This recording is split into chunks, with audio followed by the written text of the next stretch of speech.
kiranya 16 kali pertemuan ini kita akan bahas tentang ini. Pengantar dan kontrak kuliah udah kemarin, latar belakang masalah hari ini, tentang tujuan, rumusan masalah. Kemudian pertemuan ketiga, keempat kita bahas tentang literatur review, kita bahas tentang landasan teori. Kelima, kita bahas instrumen kuantitatif seperti angket dan kuesioner. Keenam, kita bahas tentang penelitian survei. Ketujuh, penelitian kuantitatif deskriptif. Kemudian draft artikel, hasilnya nanti artikel ya. Mudah-mudahan maksimal akan mengganti UTS ya, ujian apa itu UTS? Ujian tengah semester. Ujian tengah semester ya, karena ada di Siakat, mau tidak mau ini harus ada nilainya ya. Kalau Anda tidak ikut berarti Anda mengurangi dari jatah yang telah saya berikan. Masih ingat ya, saya sudah memberikan Anda nilai 100 ya kan. Berarti kalau ada yang tidak mau 100 ya mulai sekarang boleh dicicil atau dikurangi kan. Kemudian penelitian survei, penelitian kuasi eksperimen dengan post-test. Kemudian nanti ada hubungannya dengan analisis ya. Post-test itu apa, dan ada pre-test dan post-test. Keduanya, jadi sebelum eksperimen ada tes awal dan tes akhir. Bagaimana perlakuannya ya pada kelas kontrol, pada kelas eksperimen dan kelas kontrol. Kemudian penelitian dan variabel penelitian kuantitatif lainnya, kita akan tahu apa itu variabel dependen, variabel independen, dan variabel moderator, atau ada penyebutan lainnya. Nah, ini kira-kira di pertemuan ke-12. Kenapa ini di belakang? Ya nanti sebenarnya terhubung semua ya. Tapi ini untuk lebih sinkron aja, karena kita lagi akan membahas teori dan praktek-praktek untuk nanti mencocokkan pada draft proposal saudara ya. Jadi kira-kira yang cocok apa gitu. Kalau ini datanya nominal, apa datanya ordinal, apa datanya data yang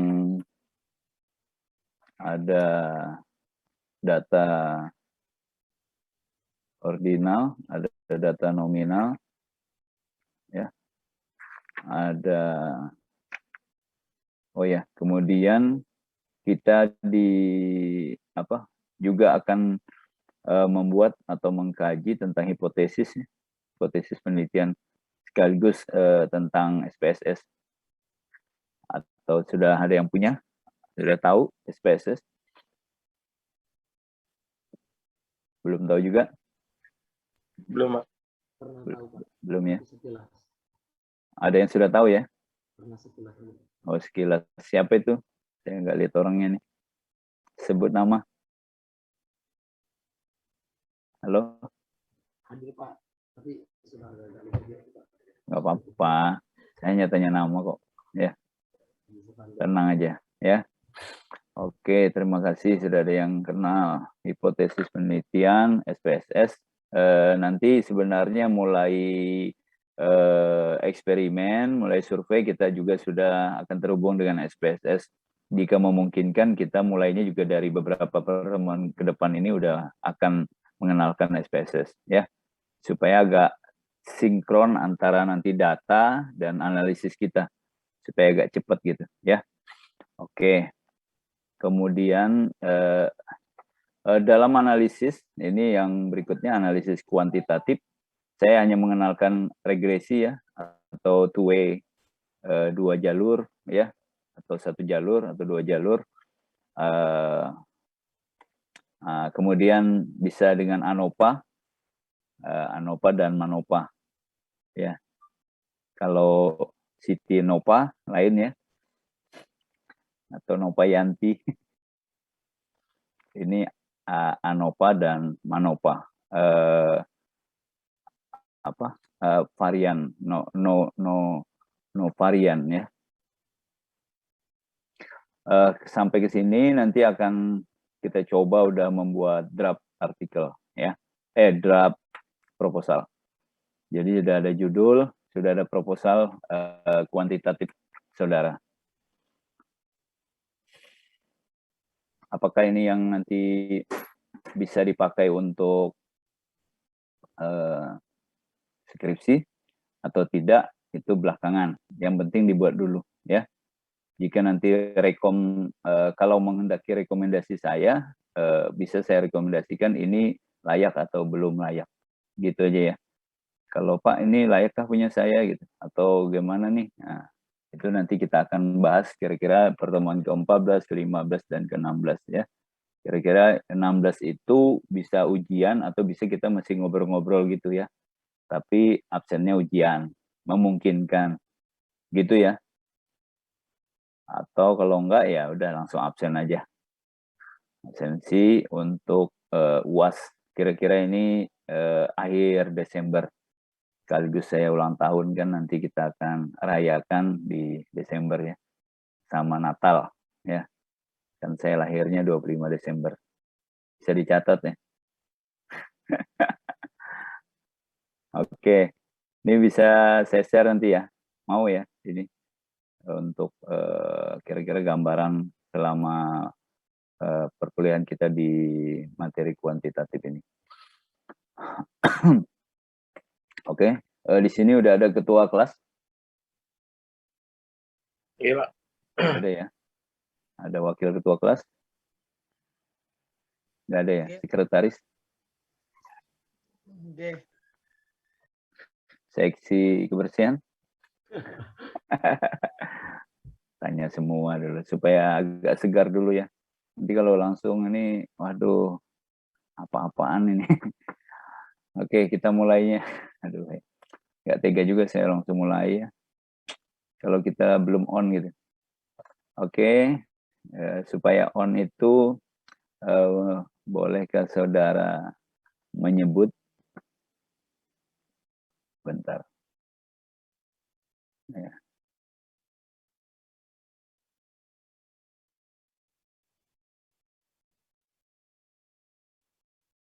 Ya, sambil ini ya, sambil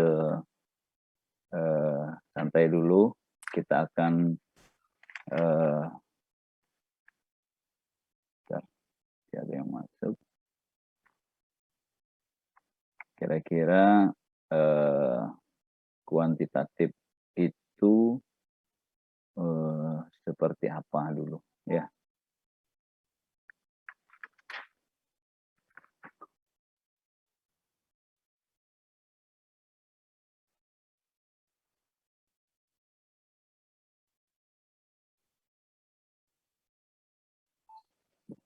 Oke. Bentar.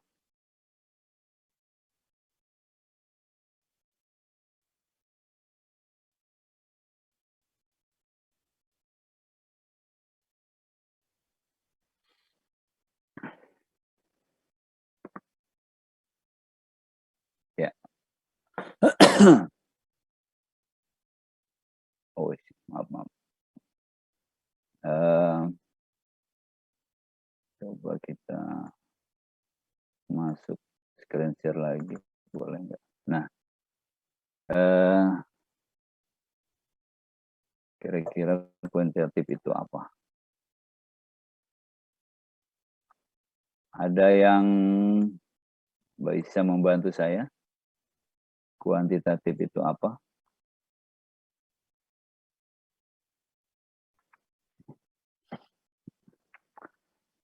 Kuantitatif yang Anda tahu apa?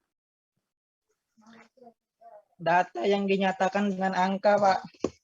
Data, angka. Angka. Angka ya. Ada yang lain? Apa tadi? Yang menyebut dengan angka? Ya, Pak. Ini lagi share screen, nggak ngelihat ini. Sebut nama dah. Siapa Om? Mas? Siapa Mas deh? Amin, Pak. Oh, Mas Amin. Nah, selain Amin, Mungkin ada Indah atau Fatimah. Adakah namanya Fatimah di sini? Ada ya? Ada, oh ya, ada Mustika, ada Epi. Selain sebuah data yang dengan angka-angka, mungkin apa? Kuantitatif itu teorinya dipakai, Pak. Teorinya dipakai. Siapa ini? Mustika, Pak. Yang saya catat kemarin sih. Ya. Oke. Ada yang lain? Ada yang lain? Ya Pak, Ya. kuantitatif ini adalah suatu penelitian yang memiliki landasan Pak. Memiliki Landasan. landasan. Memiliki landasan. Landasan apa ini? Landasan bandara, landasan Filsafat Pak. landasan filsafat. Landasan filsafat. Oke, ada yang lain?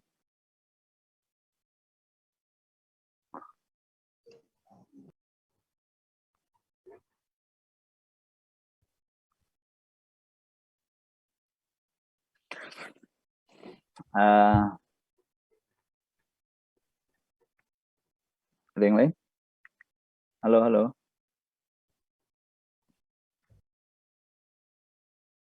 Halo, halo, halo. Apa jawabannya? Saya Pak. Ya. Kuantitatif itu Pak mengembangkan teori Pak. Pengembangan teori.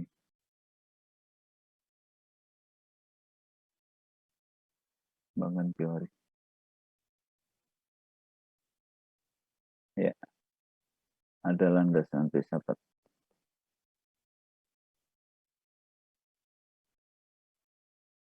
Ini ya, kuantitatif ya.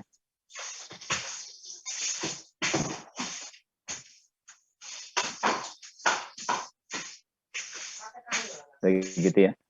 Jika angka itu apa? Angka itu apa? Data dan angka.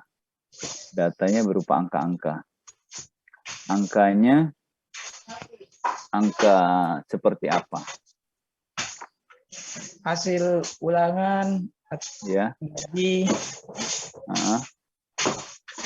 umur bukan Pak. Ya usia. Angka-angka itu adalah nilai, ya. Ya nilai Pak. Nilai ulangan gitu ya. Ya nilai ulangan. Nah, apalagi? Gaji. Apa tuh? Gaji. Jumlah gaji Pak. Oh, jumlah. Ya.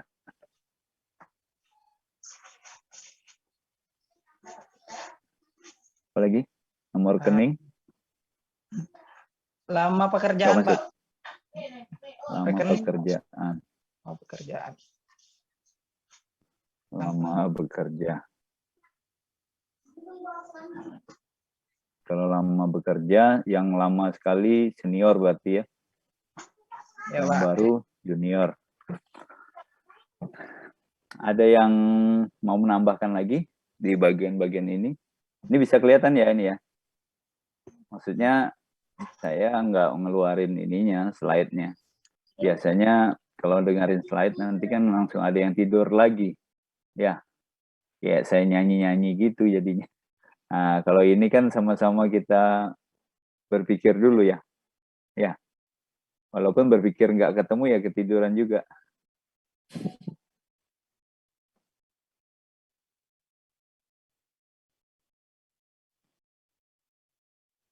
Ya, alhamdulillah dengan adanya ini Anda membaca kan. Ya, kira-kira gitu. Nggak tahu baca WA atau baca apa. Atau baca Instagram.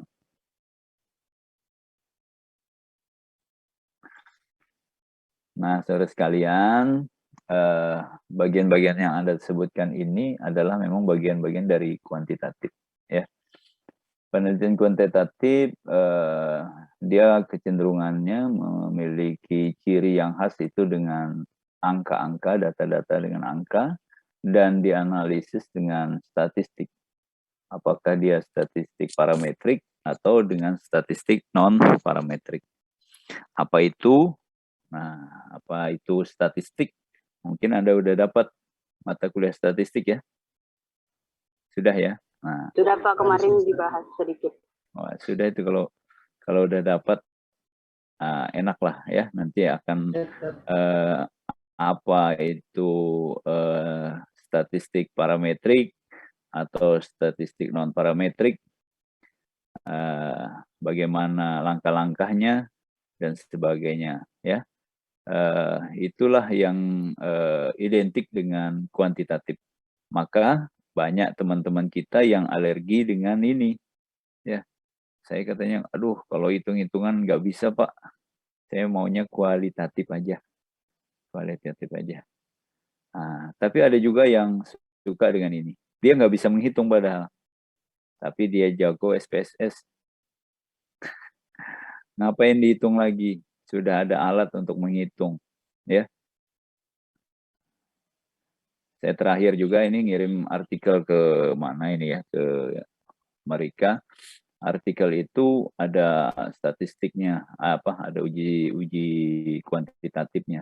Nah, saya diminta untuk membuat rumusan manual cara hitung dari langkah-langkah analisis itu. Ya lumayan juga akhirnya belajar lagi cara menganalisis selain menggunakan SPSS. Nah, SPSS bisa juga selain SPSS ya. Kalau analisis faktor bisa menggunakan SEM. Jadi kalau udah S3 itu analisisnya bukan lagi analisis 2 langkah, 1 langkah, atau minimal itu varian, dan sudah sampai ke analisis faktor ya. Kalau di S3. Nah, biasanya karena saya kemarin dapat statistik tentang faktorial ya, faktorial. Faktorial itu jadi kalau kayak gini bentuk graf bentuk mapnya kayak gini nih kayaknya lebih ngeri lagi nih, kayak benang kusut gitu hasilnya itu. Kalau ini seandainya ada 20 variabel 20 indikator gitu, dia akan semuanya akan nanti ketemu angka-angkanya ya. Nah, oke, nanti sambil ke depan kita akan kenalkan itu apa sebenarnya bagian-bagian yang ada hubungannya dengan angka dan ada hubungannya dengan analisis statistik ya. Nah, jadi yang alergi dengan angka-angka, khususnya kita yang di etik, kalau bisa cara mengantisipasinya adalah dengan memperdalam SPSS ya. Jadi software ini membantu kita yang tidak bisa menghitung langkah-langkah statistik, tapi dia memberikan solusinya pada hasil akhir, ya kan? Pada hasil akhir. Dia nggak tahu langkahnya gimana itu, tapi dia udah punya hasilnya, ya, hasilnya. Nah, dari apa saja datanya? Ya tadi, datanya bisa jadi dari angka nilai, ya, atau ya kalau penghasilan, jadi nanti ada penghasilan itu bisa jadi nanti data ordinal ya. Ya, kemudian ada umur gaji, saran gaji atau apa itu kan nanti didatakan juga. Atau data yang kualitatif tapi nanti datanya dikuantitatifkan. Nah, itu apa datanya? Nanti akan kita ketahui. Atau sumber data dari kuesioner ya, sumber data dari angket. Pernah kan ngisi angket? Pernah ya, kuesioner gitu? Pernah Pak. Ya, Pernah Pak. Pernah ya. Atau pernah membuat? Pernah buat Pak. Pernah buat. Mustika ya, pernah membuat ya? Di semester 4 Pak, bikin artikel jurnal. sudah pernah membuat artikel jurnal. Sudah terbit? Belum kayaknya Pak, tapi kemarin alhamdulillah urutan kedua nilainya tertinggi kelompok saya. Oh, kelompoknya. Pak dosennya siapa tuh Mata Ibu? kuliah Bu dosennya? Bapak Khairul Rijal Pak, mata Khairul. kuliah komunikasi pendidikan. Komunikasi pendidikan. Oke. Terima kasih informasinya. Kalau ini nanti saya menghendaki saudara bisa diterbitkan ya. Ya, jadi hasil obrolan ini nanti kita sebentar nih langsung action ya, langsung action nih, ya, langsung action. Ini supaya nggak terlalu on-nya nggak terlalu gas gitu ya. Nah, mungkin nanti besok-besok itu langsung digas aja, langsung assalamualaikum langsung, ayo kayak gitu ya, siap-siap ya. Nah, udah siap-siap. Hari ini masih santai dulu ya, santai dulu. Kembali tadi mengenai data dan SPSS, katanya udah ada yang bisa menggunakan SPSS, sudah ada yang membuat kuesioner, angket untuk mendapatkan datanya.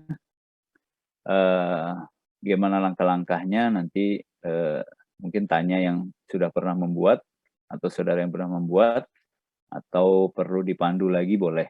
Ya, Pak saya kurang paham, kurang tahu, boleh ya.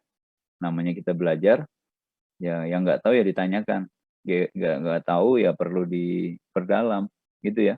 Pak saya tertarik dengan itu tapi saya belum paham Pak. Nah, boleh belajar ya, kayak gitu kan maknanya belajar itu ya. Jangan dipendam, nanti sakit hati gitu, kesal. Ya oke. Itu tadi jadi data-data, angka-angka itu bisa dari sumber-sumber data tersebut.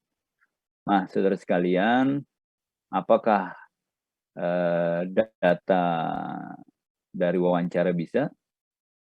Kuantitatif ini tidak menggunakan wawancara sebagai pengumpulan datanya. Jadi kalau Anda menyebut dengan wawancara, kuantitatif tidak dengan wawancara. Tapi dia bisa dibantu dengan wawancara untuk memperkuat data. Tapi tidak dijadikan data utama ya, sumber data utama. Sumber data utama biasanya menggunakan kuesioner ya, atau angket itu ya, atau data-data angka-angka yang nanti sifatnya yang disebutkan teman-teman tadi ya. Ada dari jumlah gaji, ada dari nilai ya. Kalau meneliti hasil belajar ya, hasil belajarnya ya dilihat dari rapotnya aja. Nabila rapotnya gimana? Banyak 9-nya Pak. Wah mantap ya kan. Tapi 9-nya 2 aja ya kan. Banyak 9 tapi 2. Nah, jadi nanti dibanding dengan ya nilai, kan ini bisa dilihat ya. Hasil belajar selama online mahasiswa etik kelas PAI 3. PAI berapa ini? PAI 4. Oh, PAI 3. PAI 3 semester 5 2021. Dilihat nanti hasilnya. Fatimah berapa, Amin berapa, Pina berapa, semuanya baru nanti dimasukkan ke alat hitung punya SPSS, akan kelihatan ya hasil belajarnya itu berapa. Nah, berapanya itu Pak di mana? Nanti kita lihat langkah-langkahnya ya. Nah, gitu. Oke, saudara sekalian, untuk mengawali hari ini tetap muka kita dan langsung latihan. Saya akan berikan nanti langsung template latihan saudara.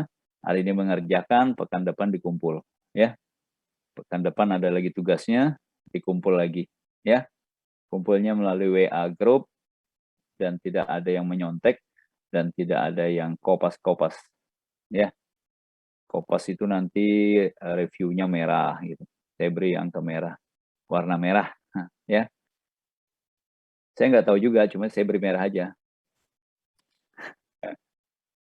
Kalau masuk plagiasi, Anda tahu kan, ternyata yang merah itu adalah plagiasinya banyak. Di mesin plagiasi dikasih warna ya, kalau Turnitin dikasih warna ya. biru, hijau, ungu, ya. Yang pernah Turnitin akan tahu, ya. Jadi untuk mendekatkan dengan mesin plagiasi, saya kasih warna nanti. Ini merah, ini ungu, ya, supaya nanti akan menarik, ya. Dunia ini menarik jika berwarna, ya. Oke. Jadi nanti kita akan latihan kira-kira 8 pertemuan dengan masing-masing bidang-bidang yang akan kita bahas tadi. Kira-kira 8 itu bisa kita punya draft artikel, ya, Mustika, ya. Nanti kita kirim. Ya, Pak. Jadi bukan membuat aja, tapi langsung nanti dikirim, ya. Untuk sebelum dikirim, untuk bisa terbit, sebelum dikirim saya yang akan mereviewnya. Kan setiap tugas ini saya baca-baca terus, ya. Saya akan luangkan waktu, ya, saya mengajar sekarang 4 kelas. Jadi 4 kelas, seandainya masing ini 20 atau 30, kelas sebelah itu 15, ada, wah lumayan, ya, sekitar 60-an. Saya akan baca setiap pekan itu, setelah ini saya baca lagi tugas yang kemarin masuk. Ya, selain saya cerdas juga karena membaca terus, saudara juga lebih cerdas lagi sebenarnya dari saya. Karena saudara yang melakukan, ya. Tenang aja. Jadi nggak ada saingan di antara kita. Ya. Saya cerdas, Anda lebih cerdas, ya. Anda lebih cerdas. Karena Anda yang melakukan, mengerjakan, Anda yang membaca juga, lebih duluan baca dari saya, ya. Nah, jadi seperti itu. Mudah-mudahan tercapai niat-niat kita, ya. Kalau tidak tercapai, mau nggak mau saya akan adakan UTS, ya.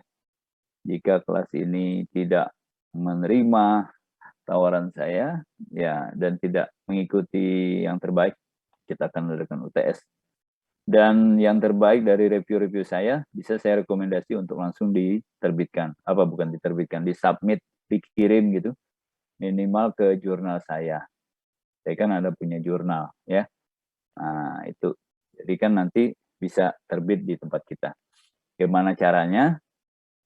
Ya, ikuti sampai habis, ya. Jangan lupa subscribe. Oke, selanjutnya akan kita coba melihat tema-tema, ya. Tema-tema itu atau kita menyebutnya dengan judul, ya. Dengan judul. Bisakah saudara menyebutkan satu aja judul kuantitatif?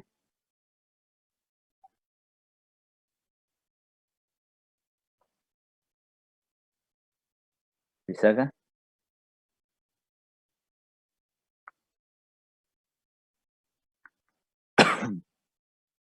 Ada judul kuantitatif. Ada yang bisa? Contoh judul kuantitatif.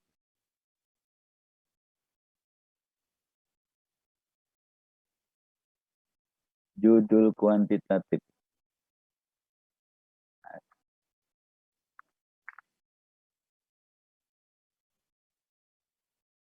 Ya.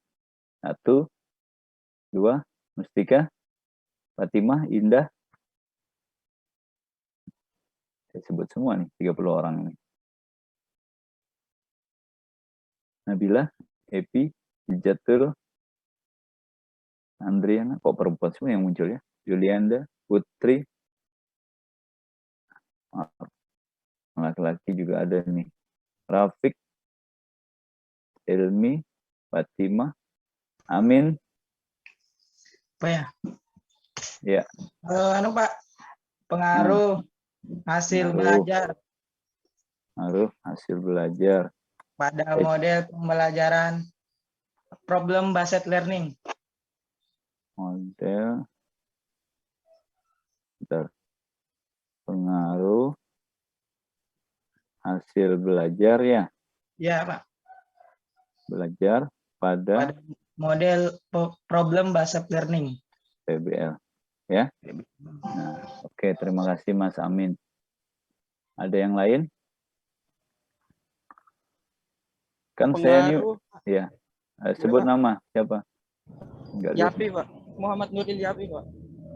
Menurut Yapi. Nuril Yapi. Oke, Mas, silakan. Pengaruh gaya mengajar guru terhadap hasil belajar kognitif siswa pada mata pelajaran fikih, Pak. Pelan-pelan dulu, Dek. Oh iya, Pak. Pengaruh gaya mengajar guru Terhadap hasil belajar kognitif siswa pada mata pelajaran fikih, Pak. pada mata pelajaran fikih. Itu ya. Versinya saya pakai Q. Oke. Ada yang lain? Ya. Efektivitas pembelajaran teori terhadap mahasiswa. Efektivitas pembelajaran daring terhadap mahasiswa FTIK Samarinda. FTIK IN Samarinda. Itu kah? Oke, Pak. Oke. Itu 2 lagi lah. 2 dulu untuk contoh. Boleh? Siapa lagi? Ya. Siapa namanya? Motivasi belajar. Pengaruh motivasi belajar siswa. Ada prestasi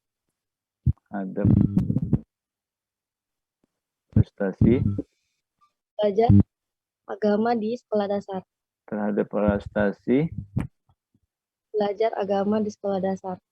belajar gitu ya? Ya.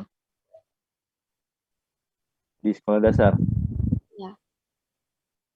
Singkat-singkat dulu ya, nanti supaya takut kepanjangan. Ya, bisa dibaca ini ya, bisa dibaca di slide share-nya, bisa ya.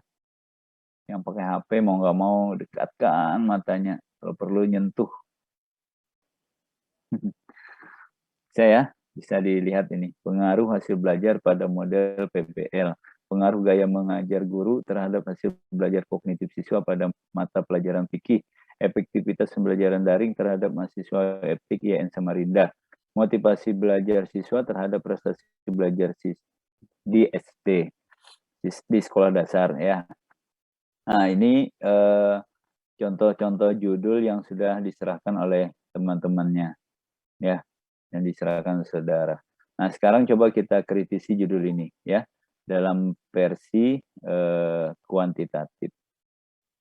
Nah, ada yang bisa mengomentari judul pertama atau judul keempat judul ini? Silahkan. Benar atau salah atau perlu dibaiki atau apa gitu? 1, 2, Silly, Indah. Yang muncul di dekat saya nih ini ya orangnya. Yang nggak nyalakan kamera di belakang ya biasanya. Iya. Ajis, gimana Ajis? Your comment, Jis. Mau ke judul yang pertama sih, Pak. Ya. Dari judulnya sih saya setuju, Pak. Benar dalam artian pengaruh terhadap model PBL itu, pengaruh hasil belajar itu sangat berpengaruh, Pak. Sangat berpengaruh ya. Motivasi siswa nantinya, Pak. Oh gitu. Oke, Ajis menyatakan setuju. Ya. Kalau gitu siapa yang tidak setuju? Atau ada yang mendukung lagi pernyataan Ajis? Kalau poin 1, judul 1 ini sudah cocok gitulah. Cocok kuantitatif. Ada yang lain? Yulinda, Diansari, Andina, Nurfirda, Rafiq, Vika, Ajizah, Nur Ilmi, Nur Maulidah, Syahfitri, Amin, Putri Rabiatul Adawiyah, Puspita, Nurul Fatimah. Ada yang Fatimah aja, ada yang Fatimah Nurul ya. Nurul Fatimah, Pak. Oh, Nurul Fatimah. Ada yang Ria Fitra, Fira. Ada Vina, Agung, ketua kelas, Muhammad Nur, Nurlinda, Nurul. Semuanya. Ayo, komentar lagi.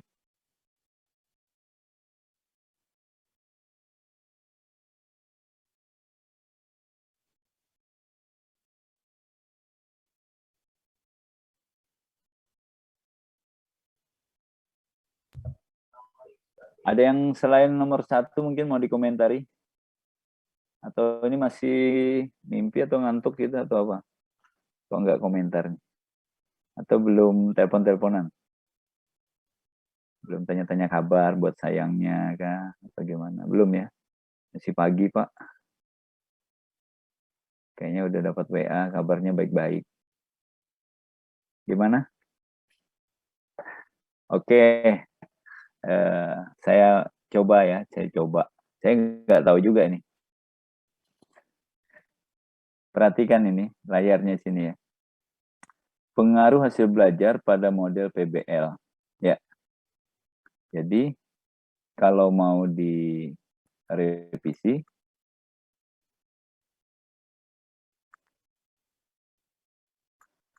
kalau mau sebentar sebelum saya. Jadi di sini identik kuantitatif itu kuantitatif itu identik dengan 2 variabel ya, atau boleh 1 variabel tapi datanya kuantitatif ya. Kalau dia 2 variabel, kecenderungannya itu judulnya adalah variabel yang memiliki bahasa sederhananya itu adalah hubungan ya, hubungan ya, atau pengaruh ya, miliki 2 bagian dari variabel itu, antara variabel X dan variabel Y itu yang bisa berhubungan atau dia bisa berpengaruh ya. Nah, maka di judul yang pertama atau di judul yang ada di sini deh ya, judul yang di sini, jika ini maunya 2 variabel, maka ada variabel dependen dulu. Ini variabel nanti sih dibahas, tapi kita kenal dulu, sebut-sebut aja. Variabel itu variabel X bawahnya, variabel dependen, variabel yang mempengaruhi ya, yang mempengaruhi, dan variabel Y, variabel yang dipengaruhi. Ya. Saya dosen mempengaruhi mahasiswa. Nah, ya kan? Jadi saya adalah X dan mahasiswa adalah Y. Nah, gitu. Di sini apa?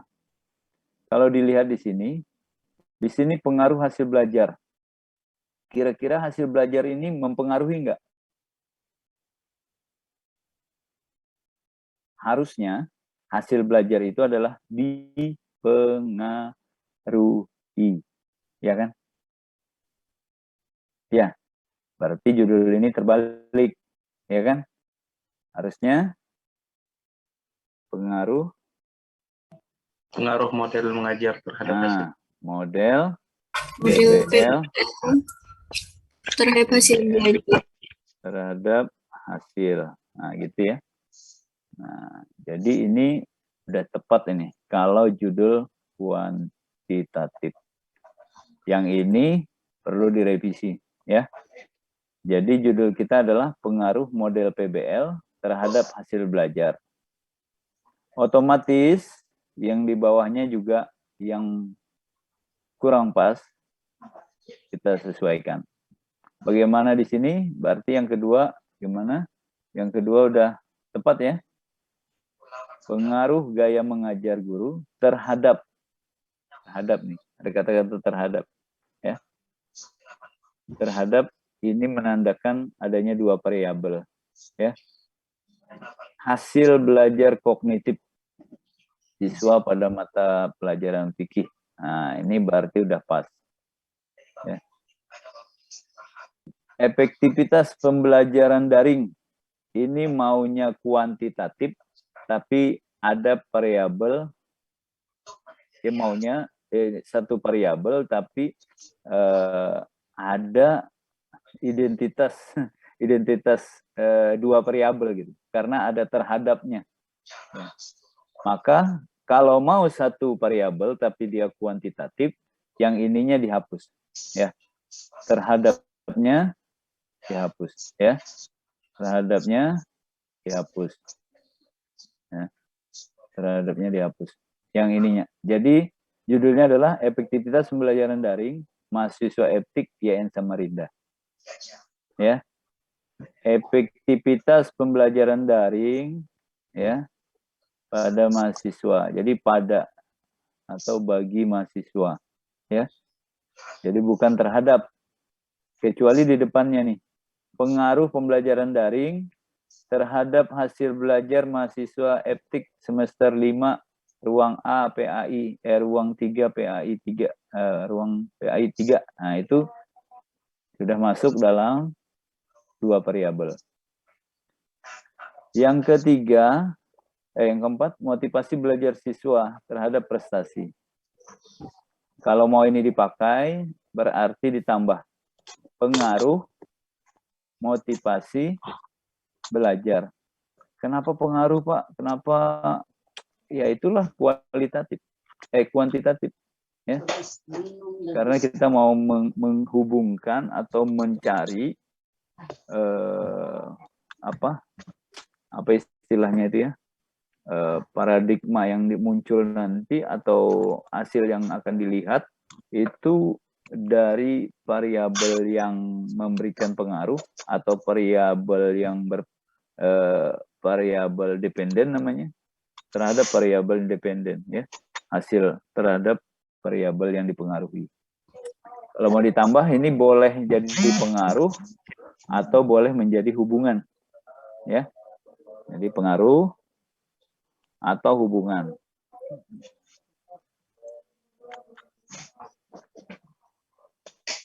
Pengaruh hubungan motivasi belajar siswa terhadap prestasi belajar. Nah, atau pengaruh motivasi belajar terhadap prestasi belajar siswa, gitu ya. Motivasi terhadap belajar siswa, motivasi terhadap prestasi belajar siswa, ya kan? Atau peserta didik. Sekarang kan gitu ya, dalam undang-undang sebutannya itu peserta didik. Nah, jadi ini tema atau judul-judul yang muncul sebagai judul-judul kuantitatif. Nah, perhatikan lagi sebelum Anda mengerjakan tugas. Tugasnya adalah membuat latar belakang, ya, dengan masing-masing judul-judul yang berbeda. Sebentar akan saya share judul si A ini, judul si B ini. Judulnya saya paksakan saya buat, ya, karena Anda lambat sih kirim-kirim judul ke saya, ya. Oke, saya buatkan judul cantik, ya kan. Anda akan buat latar belakang, ya. Untuk membuat latar belakang, ya. Nah, untuk membuat latar belakang,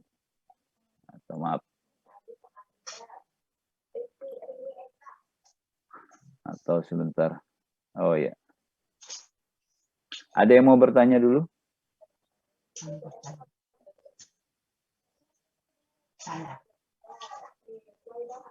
Saya, Pak. Ya, silakan. Terkait masalah judul masih, Pak. Ya. Adakah Pak, saran lah atau masukan agar judul yang kita buat nanti tidak terbalik-balik seperti judul yang nomor 1. Saya mengarahnya tadi kan maksudnya ke perubahan judul tadi. Nah, tapi dari kata-kata itu sama gitu loh, Pak. supaya jangan salah-salah.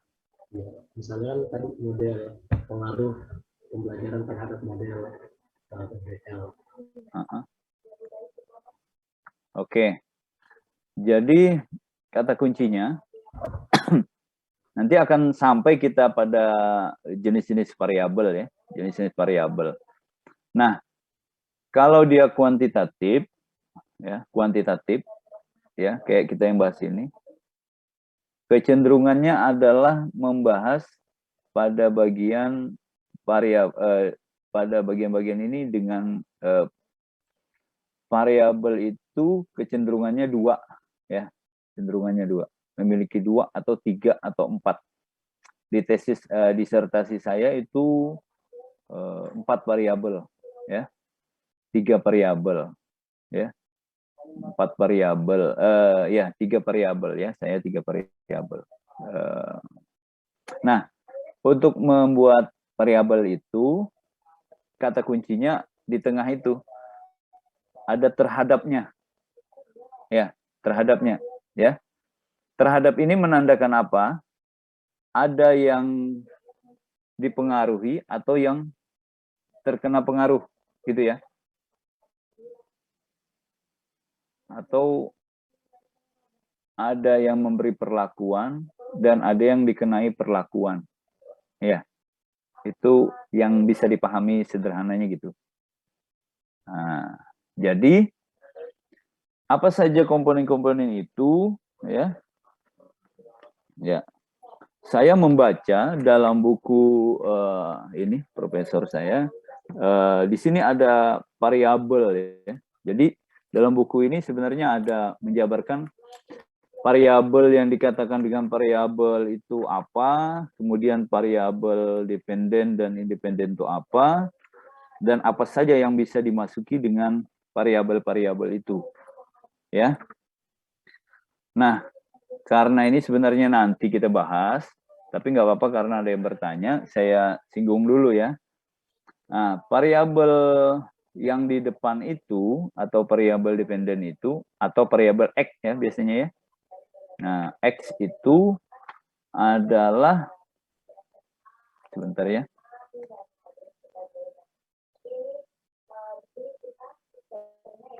Nah, ada yang menyebut variabel X itu adalah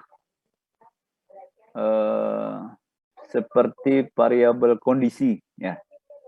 Ini buku yang saya baca ya. X itu adalah variabel kondisi kayak gini nih. Coba. Bentar. Bentar. Nah ini variabel. Nanti kalau dia salah nanti saya benarkan pada berikutnya ya. Jadi variabel X ya. Nah, kemudian ada variabel Y.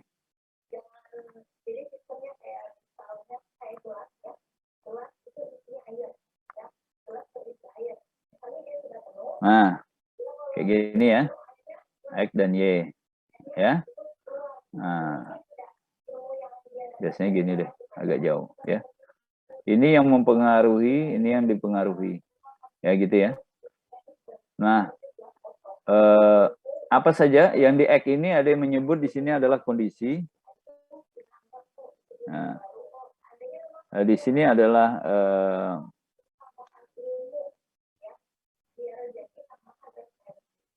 ada yang menyebut hasil ya. Nah, menyebut hasil. Gitu aja deh, supaya mudah ya. Kondisinya apa? Kondisi ini bisa juga dibantu dengan apa ya, kayak cara-cara atau metode gitu ya, atau keadaan. Nah ya, nah, jadi kayak gitu membuat judulnya ya. Contohnya judulnya jadi apa? Ini tadi pengaruh model PBL ini yang di atas ini ya kan, terhadap hasil belajar. Ya, hasil belajar.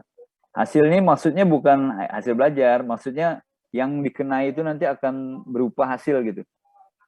Umpamanya dia motivasi, motivasinya jadi apa? Prestasi kah? Atau semangat kah? Atau gairah kah? Nah, kalau judul saya tuh, motivasi terhadap gairah. Itu judul S1 saya.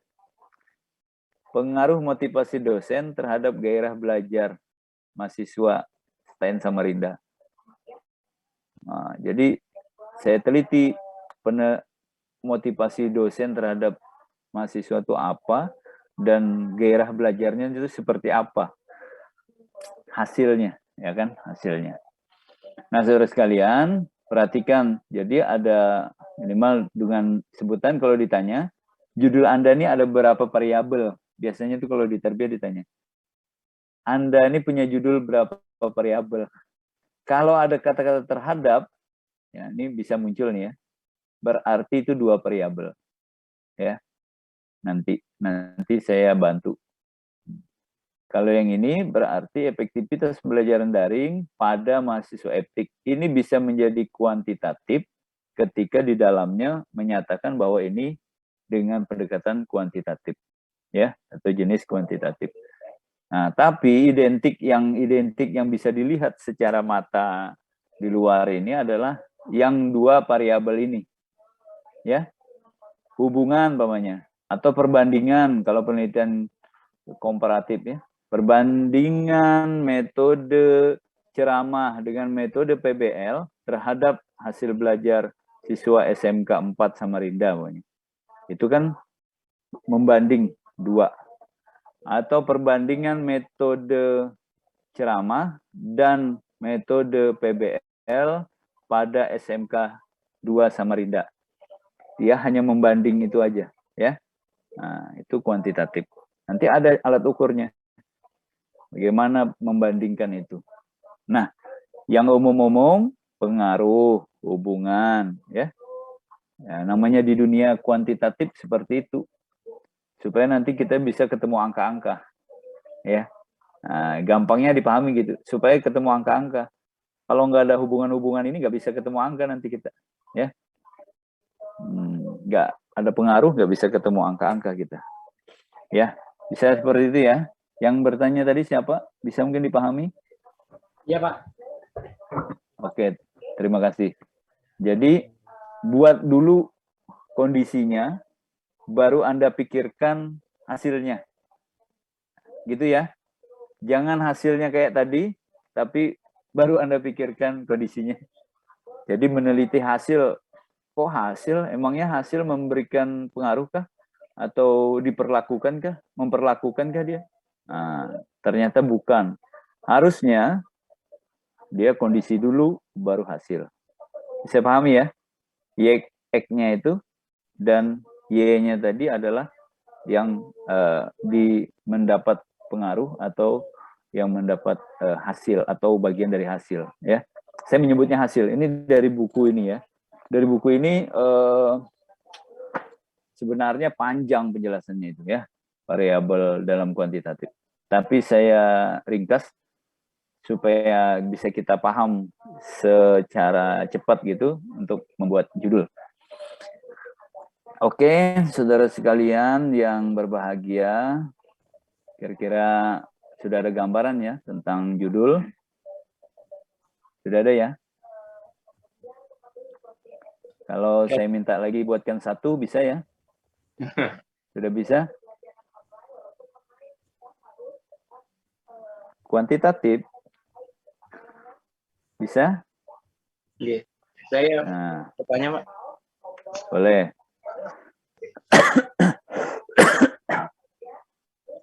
Silakan.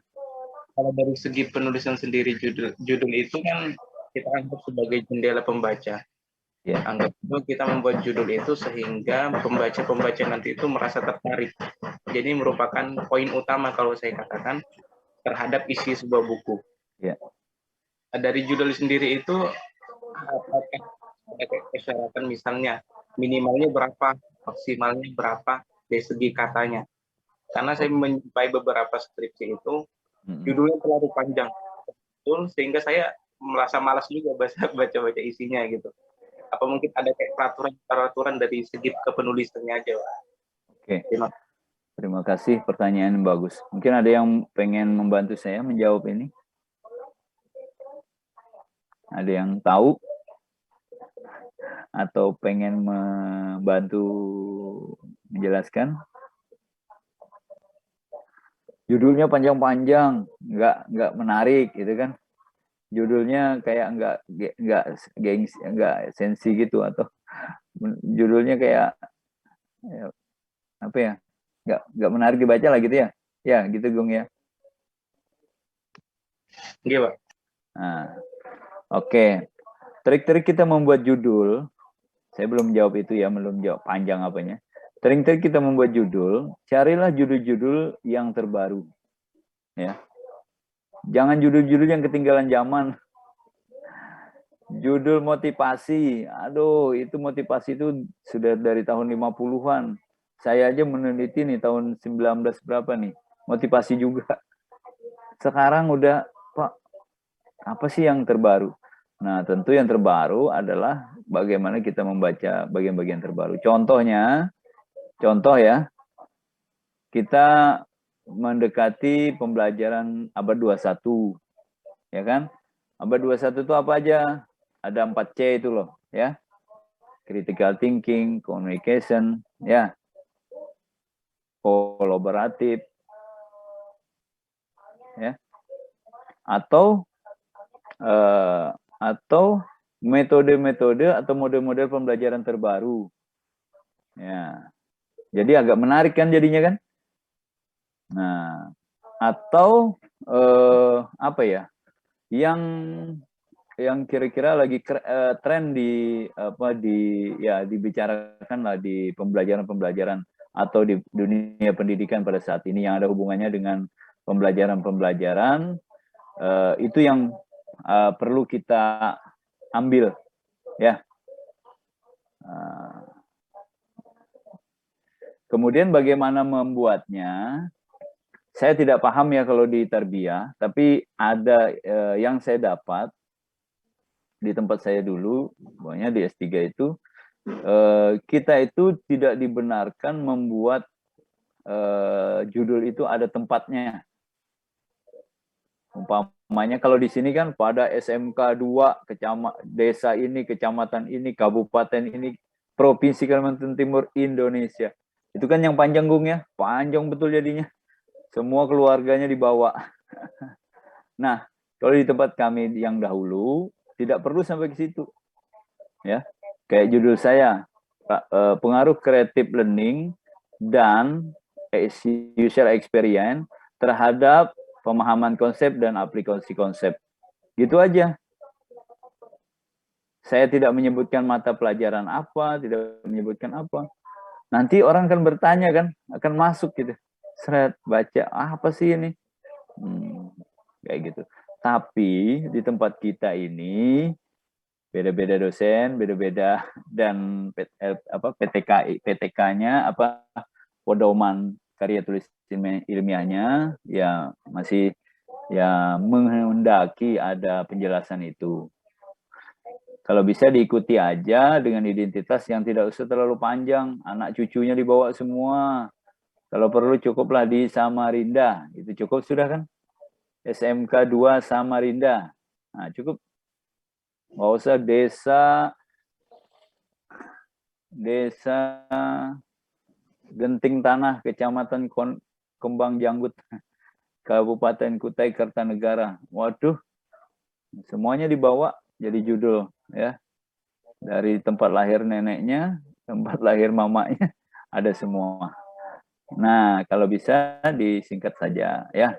Nah, bagaimana itu tadi? Umpamanya judul-judul itu buatlah yang semenarik mungkin, yang kira-kira tren-tren terbaru. Saran saya itu.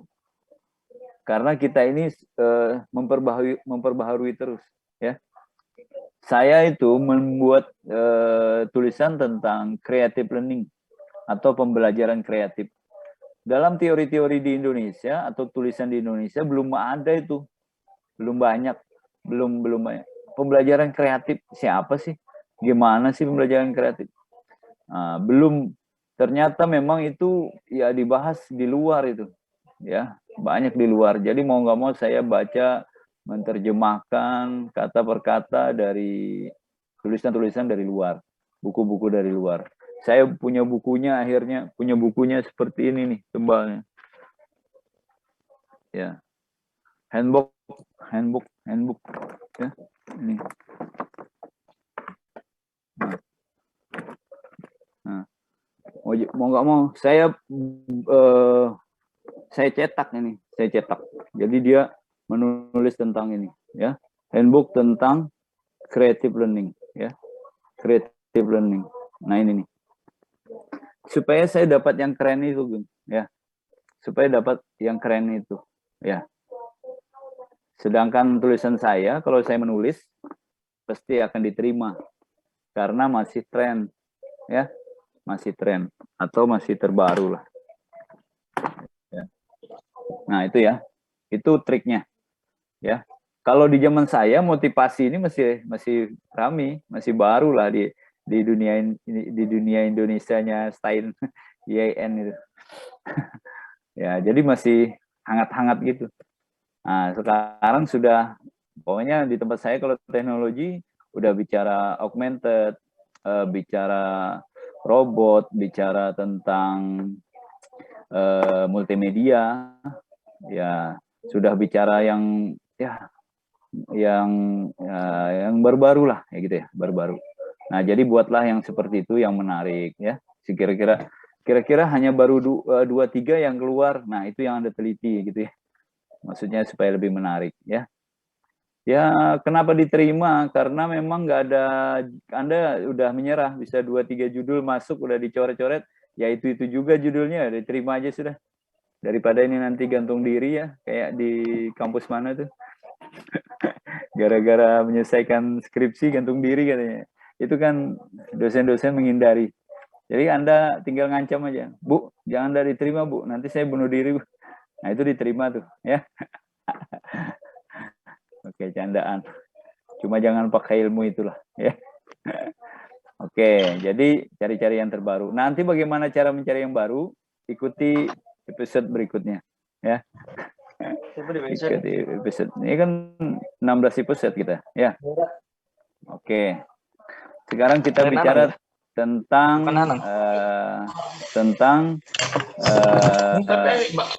tentang latar belakang, ya. Oke. Bisa ya?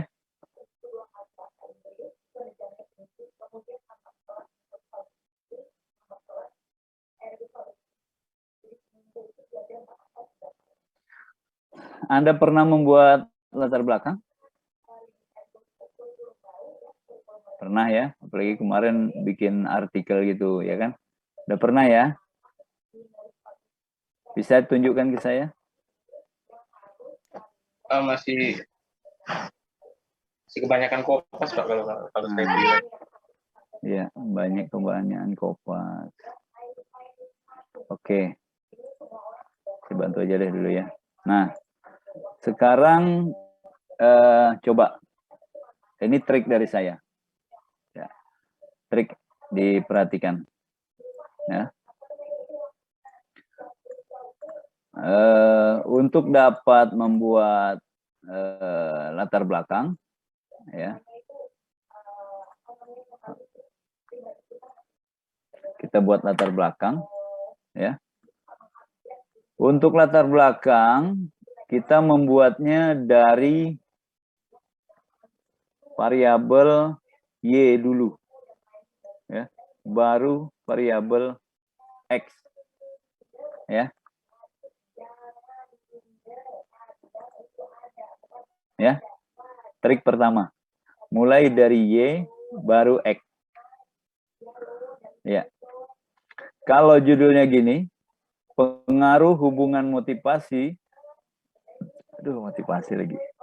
motivasi terhadap, ya ini saya aja, motivasi terhadap prestasi belajar siswa,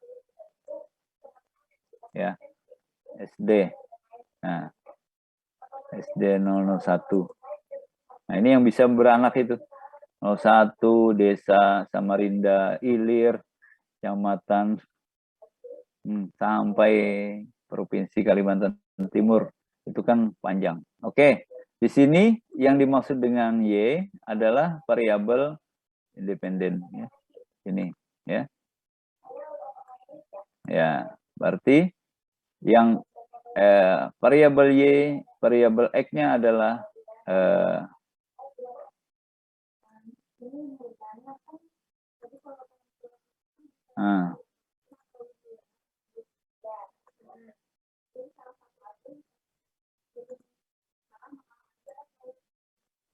aduh.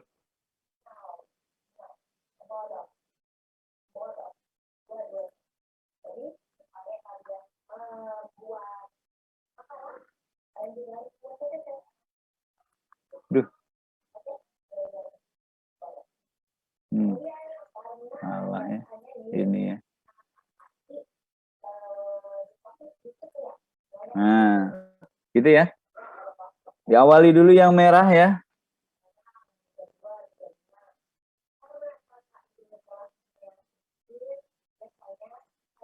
Nah. Baru yang Y. Yang Y dulu baru yang X. Jadi kita bicara dulu tentang prestasi belajar, baru bicara tentang motivasi. Nah, gimana caranya membuatnya? Yang X, yang Y itu adalah gambarkan secara umum, ya.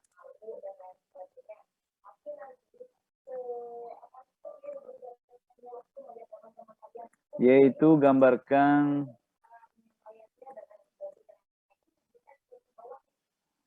masalah, ya. Kemudian yang X, saya katanya ini gambarkan ya, gambarkan. Kayak mendefinisikan kah, Pak? Ya, menguraikan, ya. Yang tepatnya itu menguraikan. Yang X itu adalah berisi dengan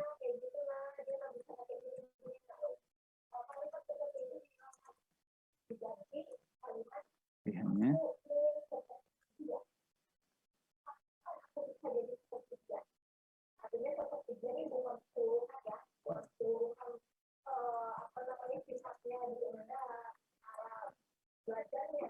Nah, ini yang anggap ini 5 paragraf, ya, anggap 5 paragraf. X, maaf, Y, kurang besar, besarin dulu ya. Nah, gini besar ya, kelihatan gini ya.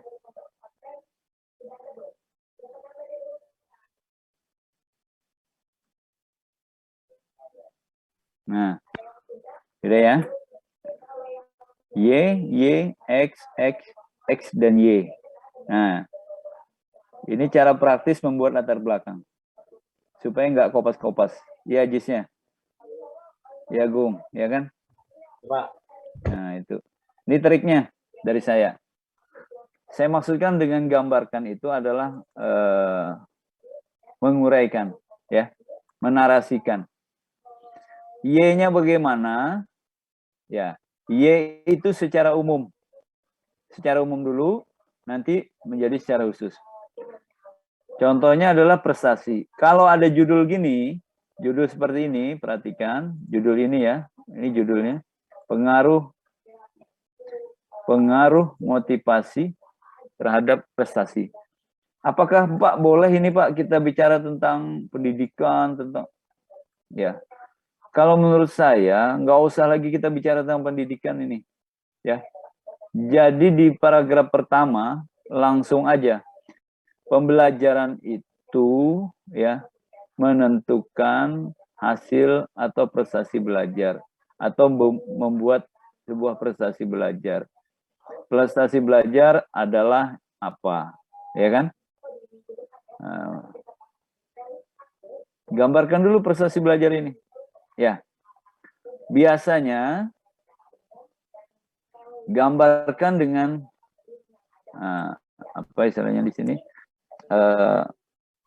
Kalau saya supaya dapat ini gambarkan dulu kondisi kemudian plus data, ya. Plus data. Datanya itu bisa data empirisnya.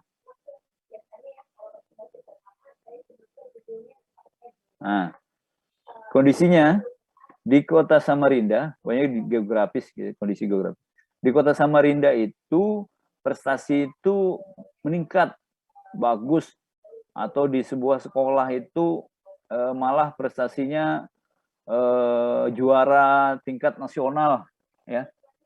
Nah itu kondisi, ya, kok keadaan geografis atau keadaan pada suatu bagian. Nah, didukung dengan data empiris. Selain nanti data teoritis, ya. Data empiris apa?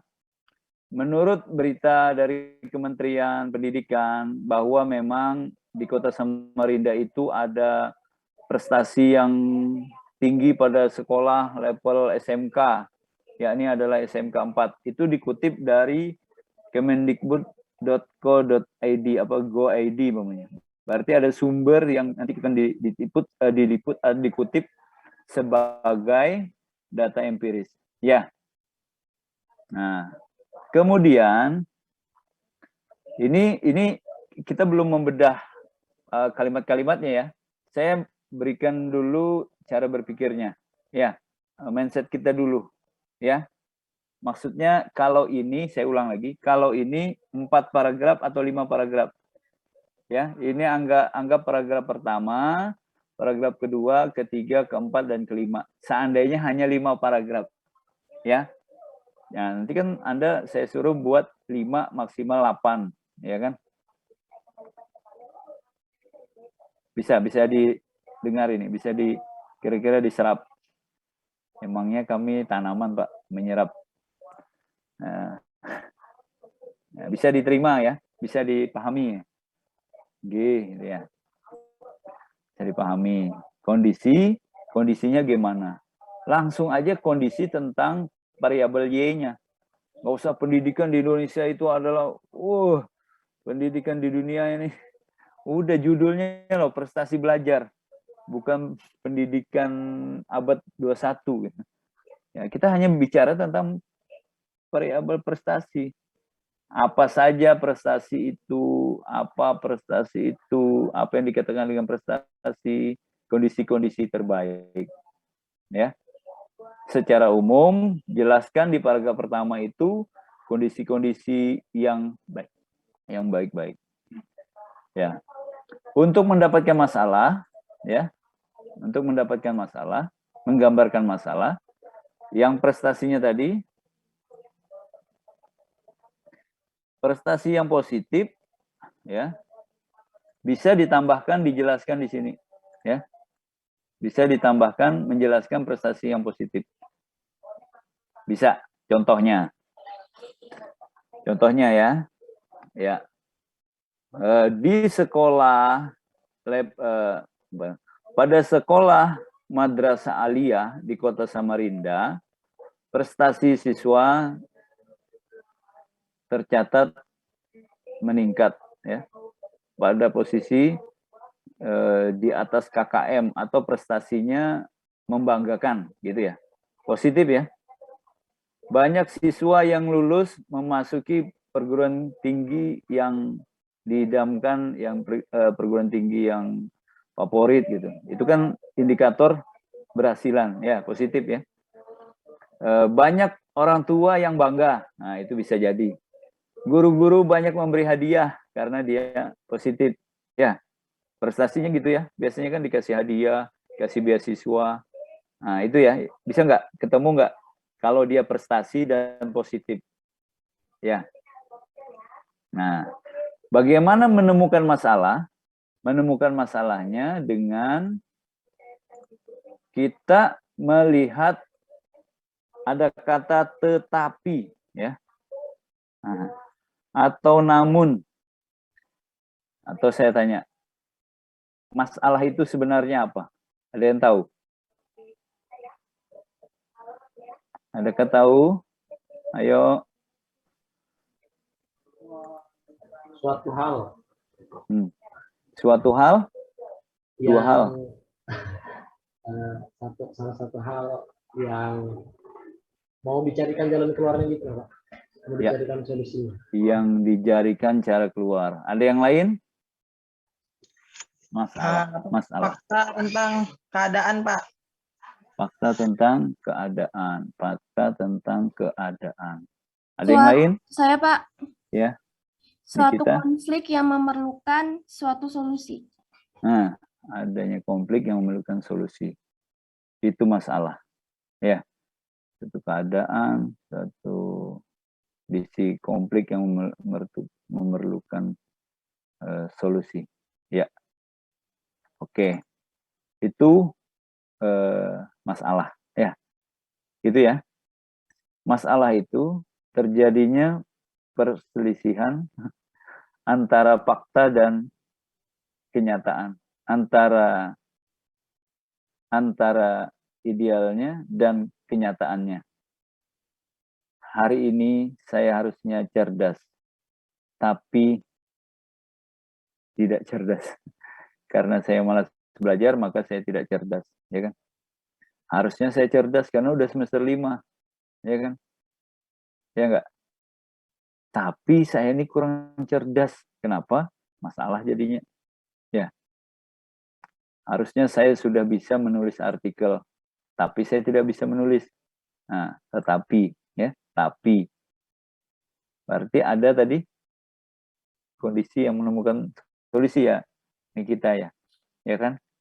Ada masalah, istilahnya itu gap ya. Kayak ada beda gitulah, ya. Aku tuh mau berteman sama dia, tapi dianya tidak mau berteman. Idealnya sebenarnya bisa gitu, tapi ini tidak bisa. Masalah ya. Saya harusnya cerdas, tapi tidak cerdas. Ya masalah ya. Banyak Pak masalah saya itu Pak. Sulit saya menjelaskan. Saking banyaknya. Betul nggak? Banyak masalah kita ya. Betul. Nah, banyak. Oke, untuk membantunya kita gunakan kata tetapi. Tetapi ini berarti menggambarkan tentang, di sini tentang apa? Tentang yang negatif. Atau kemunduran atau tadi masalah. Saya sebutlah negatif. Ya. Contohnya, prestasinya baik, prestasinya meningkat. Nah, tetapi ya tidak semua sekolah prestasinya seperti itu. Sebutlah SMP negeri 0200. Saking banyaknya SMP. 0200. SMP 200 desa desa Bukuan. Nah, ya. Di desa itu ada SMP 200 itu tidak menunjukkan prestasi. Nah, jadi ada gap sudah. Di Samarinda ini prestasinya baik, atau di Balikpapan baik, tapi yang di desa Bukuan ini tidak baik, prestasinya tidak baik. Ini ada masalah gitu. Sebutkan karena apa, karena apa, karena apa. Jadi sudah bisa kita memunculkan adanya masalah. Atau jangan mak salah ya kan. Mama terus yang salah. Tapi mas salah. Ternyata yang masalah itu adalah mas. Nah, katanya gitu. Semua yang masalah itu mas. Karena mas salah. Kan Cina kayak gitu katanya. Masalah, ya kan. Setiap Allah itu mas gitu. Oke, jadi bisa ya, udah ya sampai sini ya. Bisa Anda membedakan atau membuat narasinya nanti, menggambarkannya, menguraikannya. Antara prestasi yang positif, kemudian muncul gap, masalah pada bagian lain. Jadi kalau di kalimatnya, ya, banyak prestasi yang membanggakan pada sekolah-sekolah di level, ini kalau direkam baik ini, ya. Nanti saya kasih tahu alatnya ngerekam, alat rekam ya, bisa kan, rekam gitu. Nanti dari rekaman itu dibuat tag. Udah tahu, udah pernah. Nah, udah, jadi gitu. Sudah, Fatima, oke, jempol. Ya. Ya.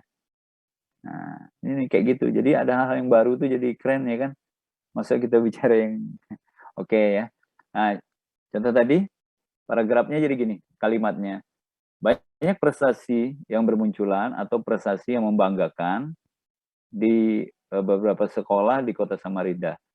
Tetapi tidak pada sekolah, tidak semua sekolah gitu. Tidak semua sekolah, khususnya pada bagi sekolah apa-apa gitu, disebutkanlah bahwa sekolah ini belum menunjukkan prestasi. Gitu ya. Nanti didukung dengan data-data juga. Karena apa? Karena hasil ujiannya melorot, karena di daftar ranking itu dia adalah ranking ke-20 dari 20 sekolah yang ada di kecamatan ini. Nah, kayak gitu-gitu ya. Dari mana datanya? Ya dari Dinas Pendidikan, dari statistik, atau dari apa. Jadi ada gap, ada masalah. Ya. Contoh lain, kalau ini bukan prestasi, umpamanya harusnya anak itu hasil belajarnya meningkat. Ya. Harusnya rata-rata di atas rata-rata. Harusnya kebanyakan siswa itu lulus semua. Tapi tidak pada sekolah ini, ternyata yang lulus hanya separuh dari siswa gitu. Umpama ya.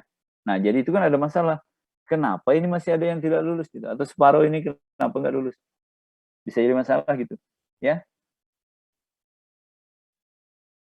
Bisakah dipahami? Bisa nggak Anda membuat masalah itu? Menunjukkan masalah. Tahu Pak, ini cuma sulit betul kayaknya nih. Gimana Pak ya? Sebentar Pak, ini bisa setengah harian tuh ngingat-ngingat gitu. Mana Pak ya? Sebentar Pak. Nah, jadi caranya buat dulu yang positif, kemudian cari yang negatifnya. Ya, seharusnya untuk itu setiap pagi laris. Tetapi beda di Acil Aluh, dia tidak laris. Kenapa? Nah, itu kenapanya itu berarti ada masalah, ya. Atau tetapinya itu bisa jadi masalah. Harusnya setiap pagi nasi kuning itu laris karena orang mau cari sarapan semua. Tetapi di Acil Aluh itu tidak laris. Tidak habis, bisa sampai malam. Nah, ini kan masalah, gitu ya. Nah, seharusnya mahasiswa IAIN itu, tadi ini apa nih? Motivasi, prestasi. Nah, ini. Nah, harusnya mahasiswa IAIN itu belajar daringnya lebih mantap karena ada Zoom apa-apa. Tetapi tidak pada fakultas etik yang tidak menggunakan Zoom apa. Artinya ada kesenjangan itu. Ya, ada masalah. Bisa ya? Pokoknya idealnya dan faktanya berbeda. Itu masalah. Ya. Seharusnya Anda cantik tapi tidak cantik. Masalah ya. Harusnya saya ganteng tapi saya nggak ganteng. Masalah dong. Makanya pengen di make up itu kan supaya cantik kan. Karena itulah masalah. Jadi make up itu adalah solusi nanti. Ya. Ke mana tuh? Ke dokter, kemana. Itu kan cari solusi jadinya. Iya. Oke. Lanjut ke paragraf ketiga. Adalah gambarkan sebagai solusi. Yang X. Apa itu yang sebagai solusi? Adalah motivasi. Judul ini loh ya, saya ngeliat judul ini aja. Ya. Ini kalau mungkin kan nanti saya screenshot juga ini, apa saya bisa bagikan ini anunya nih, coret-coretan ini. Nah, sebagai solusi, maka digambarkan di situ. Ya. Ternyata ada solusi, ada yang bisa mengatasi masalah prestasi itu apa? Motivasi. Menurut Saleh, motivasi itu adalah semangat belajar. Menurut Fatimah, motivasi itu adalah dorongan. Oh iya, didukung pula oleh Indah. Ternyata motivasi itu adalah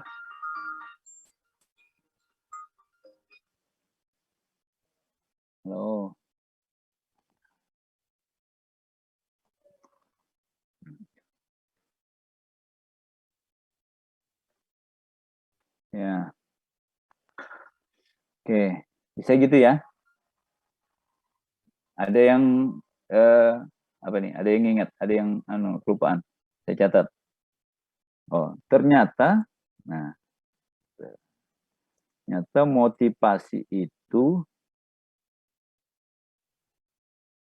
bisa menjadi solusi, gitu ya? Ya, ternyata maksudnya itu kita pastikan bahwa motivasi itu harusnya bisa menjadi solusi.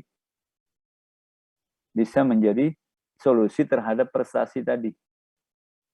Memperkuatnya apa? Dengan datanya adalah data teoritis atau data empiris. Ya. Data teoritisnya seperti apa pendukungnya? Menurut Saleh, motivasi itu adalah semangat. Dan menurut Fatimah, motivasi itu adalah dorongan, ya. Didukung lagi oleh Indah dalam penelitiannya bahwa motivasi itu adalah pemberian hadiah, adalah pemberian reward, nah, dan didukung pula oleh penelitian Aji, ternyata motivasi itu adalah termasuk hukuman. Menghukum itu supaya siswa termotivasi. Nah, kelebihannya ini digambarkan di bawah, ya. Didukung lagi dengan data-data teoritis supaya meyakinkan ternyata motivasi itu bisa mengangkat prestasi. Jadi di sini adalah motivasi membawa manfaat, plus-plusnya jangan plus-plus lah ya, plus motivasi ini memberi manfaat, ya, beri manfaat dan bisa mengatasi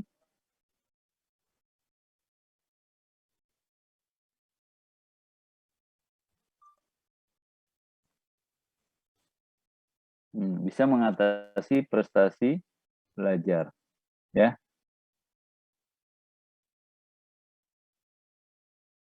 Nah, bisa mengatasi prestasi belajar. Nah, ini. Kemudian, anggap ini udah paham ya, paragraf yang keempat. Jadi dia memperkuatlah paragraf ketiga. Ya. Kemudian di paragraf ke-5, dia sudah menghubungkan atau tadi melihat antara motivasi dan prestasi, ya.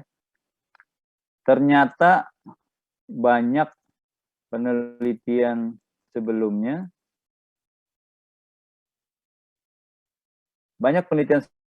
menyatakan positif. Maksudnya itu banyak penelitian menyatakan atau ada penelitiannya.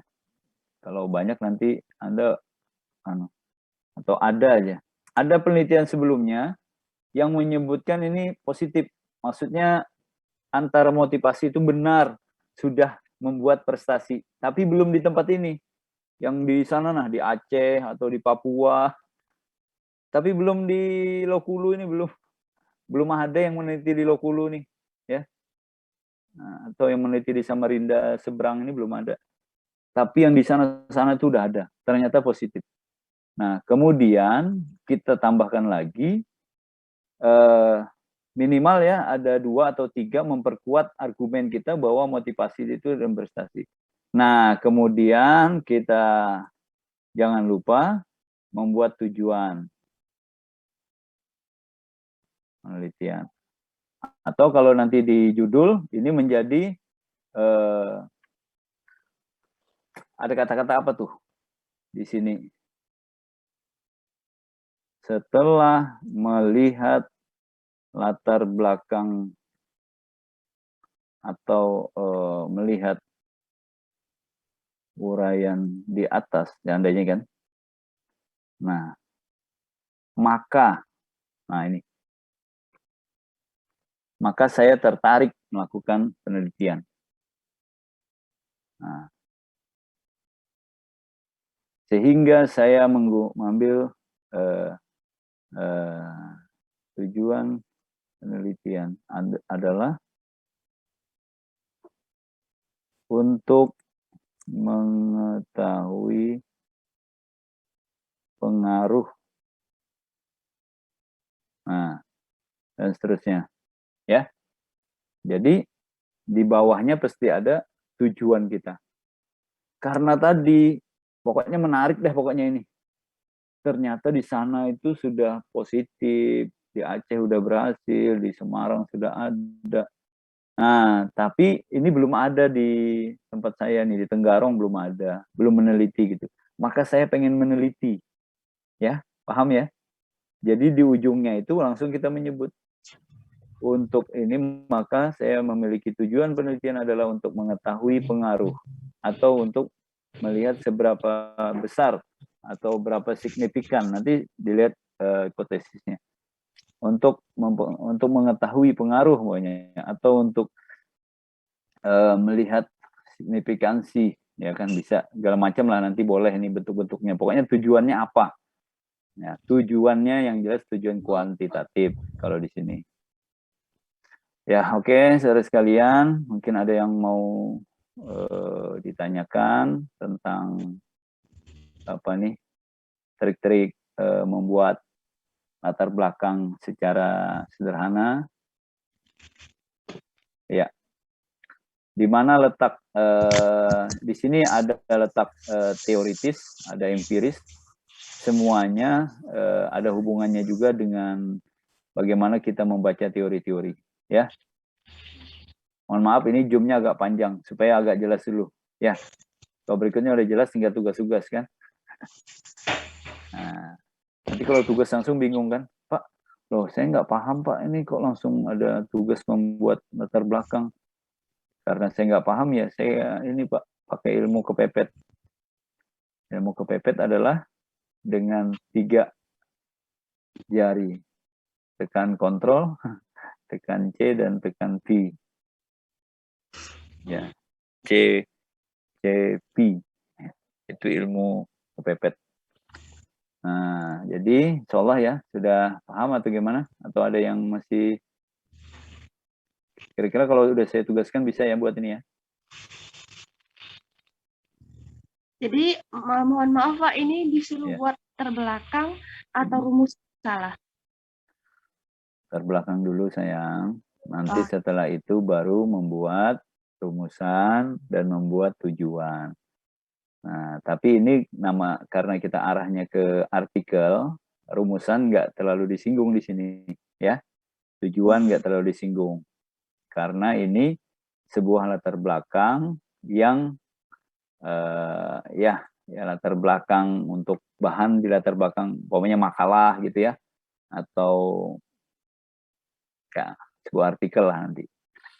Oke saudara sekalian, ya ada yang lain bertanya? Pak, masih banyak yang saya bingungkan Pak. Ya, bingung tanda bisa. Masalah ini apa? Tentang masalah penelitian itu kan Bapak kan harus cari inovasi baru tadi biar enggak sama motivasi belajar terus kan beruntun. Kan tapi saya lihat kebanyakan skripsi itu sama Pak. Maksudnya pengaruh teori kognitif terhadap hasil belajar siswa di Min 2, Man 2 kayak gitu. Nah, sedangkan yang saya lihat untuk era sekarang, untuk zaman sekarang dalam masa pandemi ini kan kita bisa memakai judul baru. Kalau saya mikir-mikir tuh dampak belajar online gitu loh Pak terhadap apakah itu efektif atau tidak. Saya mikirnya tuh begitu. Karena faktanya yang saya dapat di lapangan tuh pasti kan dosen-dosen pembimbing atau rata-rata dosen penguji itu kan mau penelitian kita tuh ada hasil, ya kan Pak? Tapi waktu saya ngajar ngaji dekat rumah saya, anak-anak yang dikasih HP tanpa pengawasan dari orang tua, kecerdasan memori dia menghafal, kecerdasan dia mengingat itu berkurang gitu loh. Tapi begitu orang tuanya menyita HP dia selama 2 hari 3 hari, saya ngajar itu kayak slow Pak, maksudnya ngajarnya tuh alhamdulillah enak aja gitu. Nah sini yang mau saya jadikan bahan untuk penelitian itu dari konteks apanya nih Pak? Efektifnya kah? Atau dari konteks kepintaran atau gimana? Saya masih bingung untuk menata-menata jalurnya gitu loh Pak. Oke. Untuk kasus Nikita, ya kan? Bukan kasus kriminal ya, maksudnya kasus ininya tadi kebingungannya itu loh. Ya. Ada yang mau membantu mungkin? Ini karena kasihan ini kita agak ada kebingungan dia. Takut nabrak nanti. Ya, Nita ya. Jangan tutup mata kalau dia nabrak. Ada yang bisa membantu? Muhammad Nur? Muhammad Rafiq? Tina? Dedi? Maulina? Atau Azizah? Atau Salsabila? Oke, dari sekalian. Ini tadi mungkin akhirnya kita terbuka ya, atau si teman kita juga punya apa nih, sudah pengen yang baru-baru atau apa gitu. Artinya ya maunya ada tren-tren terbaru dan ada permasalahan di lapangan. Dia melihat ada pembelajaran ketika ada HP, kecerdasannya atau kepekaan terhadap pelajarannya menurun. Tapi kalau udah disita baik. Nah, memulainya itu bisa dari masalah tersebut, ya. Masalahnya itu seharusnya anak belajar tidak menggunakan HP, ya. Atau anak menggunakan HP untuk tujuan belajar sebenarnya baik. Tapi kalau anak kebanyakan menggunakan HP akan bermasalah. Apalagi anak tidak mendapat pengawasan orang tua. Ya kan? Nah, atau gini, caranya kamu buat identifikasi masalahnya tuh, ya. Masalah tadi kan yang idealnya dan kenyataan berbeda. Seharusnya belajar dengan HP lebih cerdas, gitu ya. Nah, atau kalau belajar tanpa HP sebenarnya lebih baik. Dua ya. Saya ulang. Seharusnya belajar dengan HP bisa lebih cerdas, lebih baik. Ya. Ya kah? Ya, yang kedua, seharusnya belajar tanpa HP lebih baik. Dua ya. Nah, coba yang pertama. Harusnya belajar dengan HP itu bisa lebih cerdas, lebih baik. Tetapi tidak pada TK Al-Quran ini. Ketika anak disuruh pakai HP, ternyata daya hafalnya menurun. Nah, itu udah ada masalah tuh jadinya tuh. Ini kalau cepat nanti saya ulang ya. Seharusnya ini dulu positifnya. Seharusnya anak yang belajar menggunakan HP lebih cerdas, lebih baik. Ya kan? Harusnya tuh idealnya kan? Ideal nggak itu? Ideal ya. Tetapi tidak pada TK-nya nih kita. Dikasih HP malah menurun. Malah nggak ada yang hafal. Itu berarti ada masalah. Memulainya dari mana? Ya memulainya dari masalah itu. Untuk mengatasi itu apa? Berarti di depannya berarti apa? Penggunaan smartphone dengan pengawasan orang tua, ya. Jadi pengaruh smartphone, pengaruh pembelajaran daring, ya gitu bisa ya. Pengaruh pembelajaran daring menggunakan smartphone, ya, terhadap kemampuan siswa membaca dan menghafal, pokoknya, ya. Atau menghafal dan mengingat, menghafal dan memahami pelajaran. Nah, gitu bisa jadi. Nanti smartphone-nya dengan smartphone itu bisa di sana muncul peran orang tua, aplikasinya kah, ya kan? Nah, kalau kita melihat pengaruh negatifnya, ya bisa kita hanya mengutarakan negatifnya, tapi diupayakan kalau dia menggunakan smartphone ini harusnya hafalannya lebih baik, ya kan gitu. Kalau mau tidak menggunakan HP atau smartphone itu berarti judulnya bisa jadi dampak penggunaan smartphone pada pembelajaran apa tadi itu, menghafal dan memahami ayat-ayat pada taman Al-Quran, banyak gitu kan. Nah, jadi dampaknya jadinya dilihat. Nah, ya, jadi satu masalah itu bisa sebenarnya bisa jadi 2, 3, 4 judul atau 4 penyelesaian. Karena tinggal kita melihat aja mau diselesaikan dengan apa ini. Mau dibuang HP-nya, selesai, ya kan? 1. Mau diamankan orang tua 2 hari disimpan, 2, ya kan? Nah, jadi seperti itu, ya. Nah, kalau memang yang terbaik itu sebenarnya memang penelitian-penelitian itu berasal dari masalah. Seharusnya, ya, sebaik-baiknya itu adalah penelitian yang berasal dari masalah, bukan dari judul. Kalau dari judul dulu bingung nanti mana masalahnya. Judulnya loh ada tapi masalahnya enggak ada. Tapi kalau dari masalah, ternyata bisa jadi 2, 3 judul.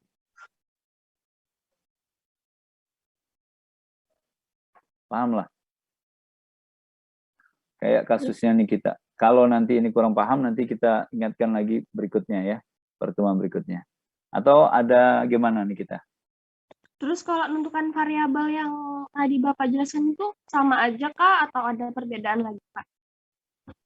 Ya, di mana-mana bisa sama ya. Samakan aja. Nanti berbeda tambah bingung lagi. Ya. Supaya nanti disamakan hasilnya apa? Hasilnya itu untuk anak supaya cepat membaca, ya kan? Supaya anak cepat memahami, ya kan? Itu kan hasil yang mau dicapai kan? Nah, tinggal di depannya kalau mau. Berarti kalau masalahnya HP itu jadi masalah, berarti harus ada pendekatan lain yang menjadi solusi.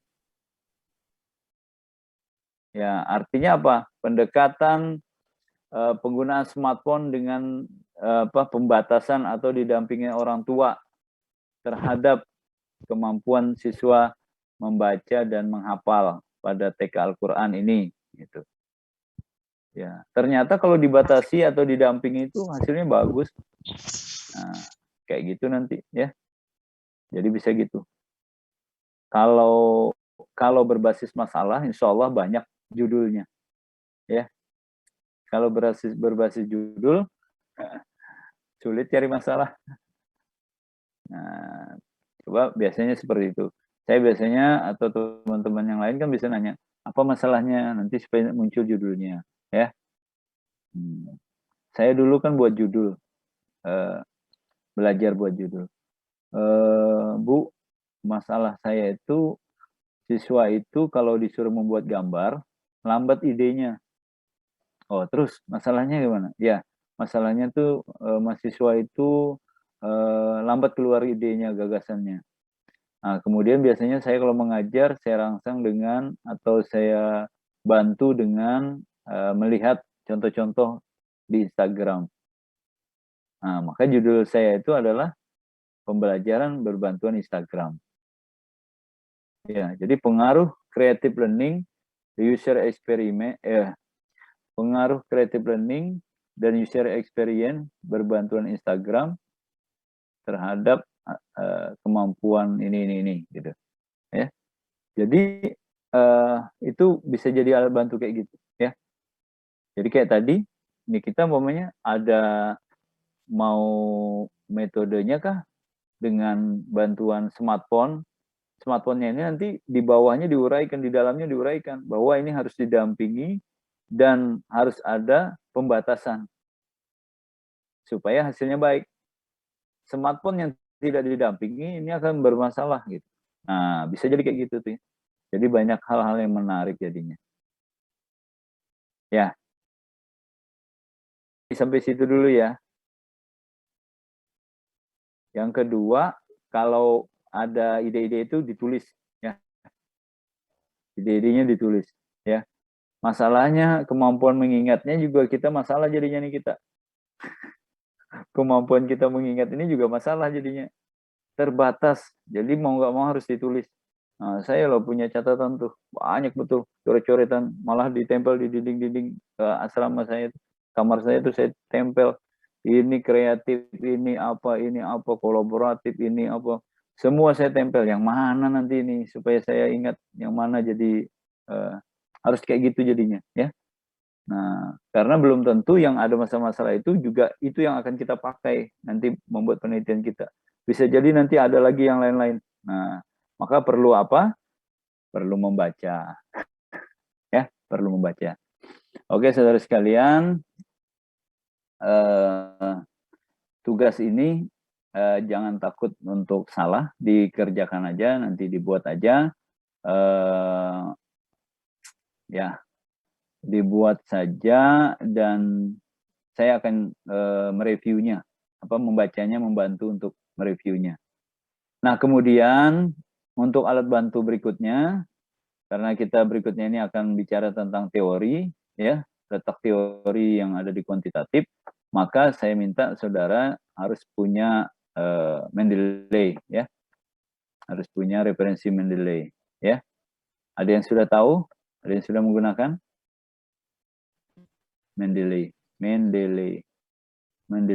ya.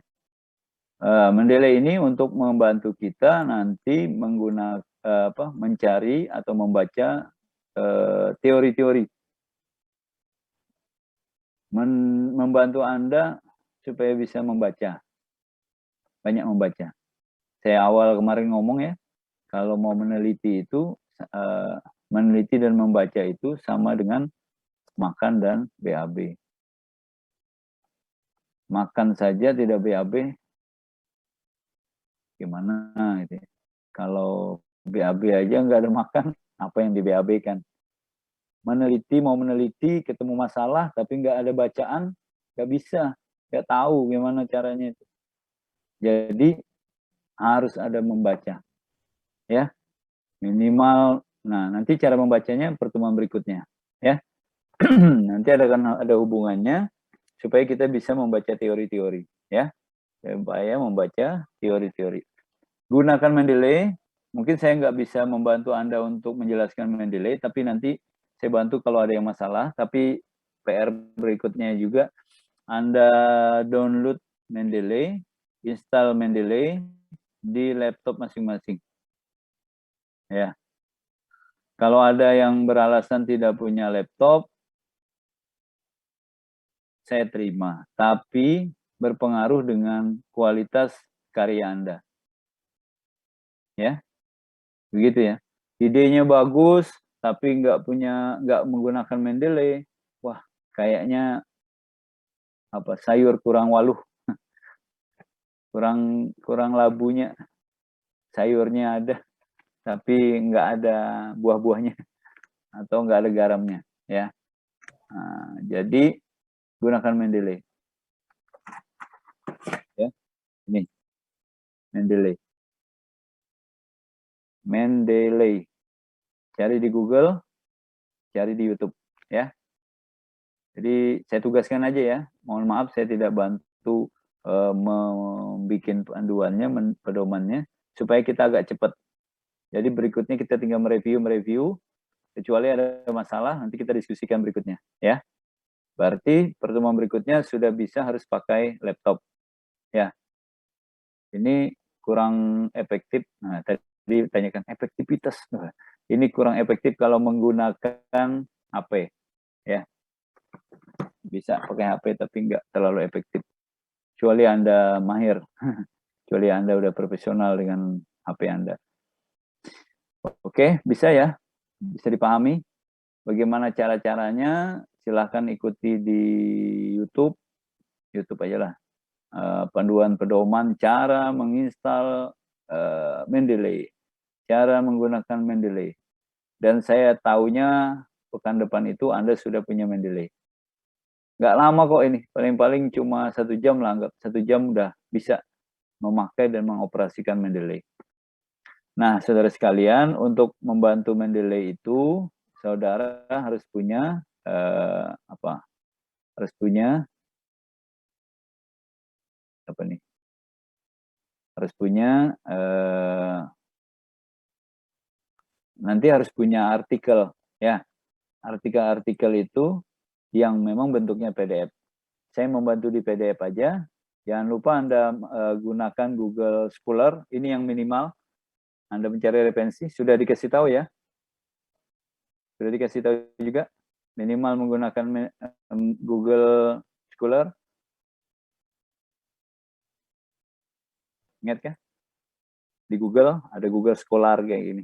Scholar. Sudah tahu ini ya? Iya, Pak. Nah, udah tahu.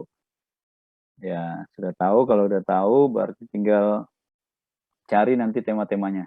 Ya, umpamanya Anda mau tahu saya dulu, bisa ketik Salahuddin, IAIN, Samarinda.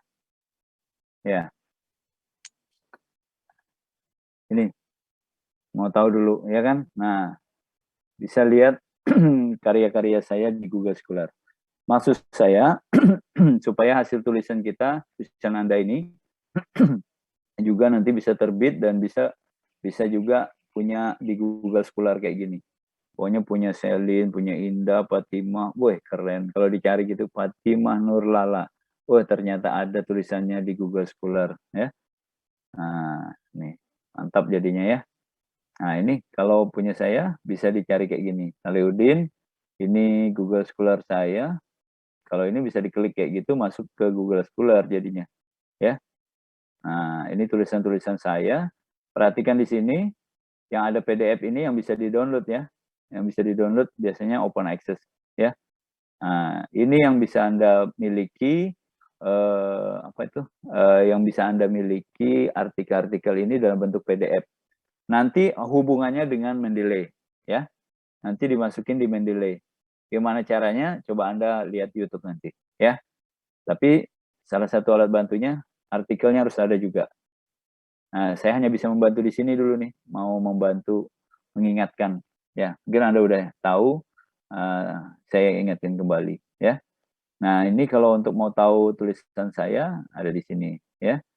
Atau tulisan yang lain-lain banyak ini ya, jutaan ya.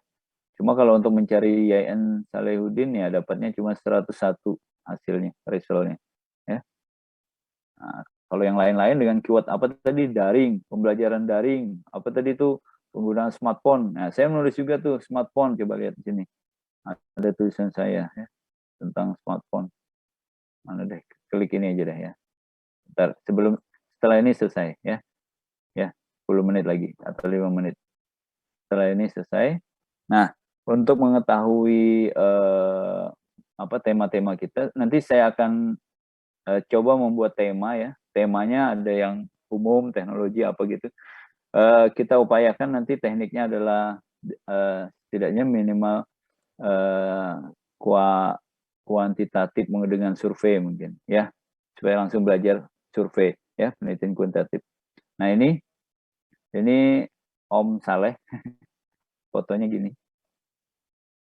Udah jadi om-om ya. Maaf, udah jadi om, bukan om-om. Gak enak kalau di double ya. Pak Saleh ya, ini Pak Saleh, foto Pak Saleh. Nah, di sini ada karya-karya saya ya. Apa yang dengan smartphone tadi? Oh, ternyata udah ada tulisan saya dengan smartphone ya. Nah, yang belum ada itu tulisan saya dengan Anda. Jika Anda berminat, kita selesaikan tugas ini sebaik-baiknya, ya. Bisa menghasilkan kayak gini. Siswa SD menggunakan smartphone dalam pembelajaran online. Sudah ada nih kita tulisan saya, ya. Nanti bisa dirujuk ke sini atau dikutip, ya, atau disitasi namanya, ya. Nanti caranya Anda klik ini ya. Kalau mau download tahu kan? Klik kanan, download. Udah tahu ya, mendownload artikelnya? Oke, Pak. Nah, udah tahu, ada yang mewakili. Hah? Sudah tahu ya? Pak. Siapa yang belum tahu? Ya. Siapa? Nikita? Itu Pak, kalau misalnya apa? Nulis bareng Bapak kan itu mau jadikan skripsi Kak, Pak? Ajukan kita belajar meneliti, menulis nanti, kita akan terbitkan di jurnal-jurnal menjadi artikel kayak tadi. Ya, Anda kan belum klik yang punya saya itu, ya kan? Nah, jadi kita pengen punya saran saya supaya Anda punya tulisan dengan saya. Contoh kayak gini ya, saya menulis dengan nih, ini judulnya kematangan emosi mahasiswa. Saya menulis dengan mahasiswa. Ya, sebenarnya tulisan yang tugas kayak gini, saya dampingi, saya baca, saya editkan, saya apa? Bahasa kasarnya tuh saya ajari, ya gitu ya. Ulun ajari pian. Nah, ulun ajari pian, ya, supaya bisa nanti diterbitkan. Nah, ini udah zamannya digital kayak gini, bacaan-bacaan orang sudah mengarah ke artikel-artikel. Nah, lihat judulnya, ada namanya sini, ya. Ini ada diketik sini ya, diketik full text PDF ya. Ini kalau kita klik lagi, dia masuk ke PDF-nya, ya. Kemudian baru klik download this PDF file, ya. Nah, jadi maunya kayak gitu nih kita, ya. Tapi sekali lagi bagi yang mau saja. Kalau yang tidak mau, abaikan, ya. Gampang kan? Aduh Pak, 30-30-nya nggak ada yang mau. Ya nggak apa-apa. Kita lakukan dengan cara-cara yang lain. Ya, saya hanya menyarankan ini supaya Anda di semester 5 ini udah punya karya. Ya, punya karya maksudnya. Bukan apa-apa. Saya nggak dibayar, saya nggak mencari uang ini. Mencari apa? Saya hanya membantu Anda. Tadi bahasanya itu bantu ulun mengajari pian. Ya. Nah, di sini kan bisa jadi cantik kayak gitu. Ada nama Anda. Coba. Ini loh. Prodi Bimbingan Konseling Islam. Ya kan? Ya, berarti sebenarnya ini mahasiswa S1. Ya, mahasiswa S1. Pakai apa tulisan ini? Ya, baca aja nanti download. Ya, baca, download. Ya, jadi Anda sudah punya gambaran di sini. Ya. Nah, sudah punya gambaran. Jadi baca dulu, jangan komen-komen, baca aja dulu ya. Baca dulu, catat apa-apa. Nah, caranya itu paling tidak menggunakan ATM, amati, tiru, modifikasi. Ya, tapi jangan kopas, ya kan? Jangan kopas. Wah, tertarik saya Pak. Oh, kopas saja. Nah, itu jangan. Saya tidak menganjurkan Anda kopas, ya. Gitu ya. Oke ya, ini supaya bisa dipahami maksud saya supaya saudara bisa semangat untuk memiliki karya. Karya itu apa? Ya salah satunya tadi kan kita sambil belajar meneliti nanti ini ya, supaya nanti hasil penelitiannya itu paling tidak walaupun ya saya menyebutnya mini riset gitu, riset sederhana gitu, tapi hasilnya bisa kita buat menjadi karya-karya kita. Oke ya. Siapa yang nanti bersemangat saya akan bantu. Kalau tidak semangat, tidak mau juga tidak apa-apa. Tidak saya paksakan, tapi mungkin Anda akan mendapat pengurangan dari 100 yang saya berikan. Ya. Bisa dipahami ya semua ya. Oke. Sebentar aja, tahap-tahap aja dulu, jangan terlalu banyak bingung, ikuti langkah-langkahnya, ikuti bimbingan-bimbingannya, insya Allah kita akan sampai juga ke sana. Insya Allah ya. Oke, mudah-mudahan sehat semua, mudahan kita mendapat petunjuk dan keberkahan oleh Allah Subhanahu wa taala, dan kita tutup dengan membacakan hamdalah, alhamdulillahirabbil alamin, dan jangan lupa banyak-banyak bersolawat, banyak-banyak berdoa, mudah-mudahan kita senantiasa selamat dunia dan akhirat, dan saudara semua dimudahkan oleh Allah Subhanahu wa taala. Saya akhiri, assalamualaikum warahmatullahi wabarakatuh. Waalaikumsalam warahmatullahi wabarakatuh. Terima kasih banyak Pak.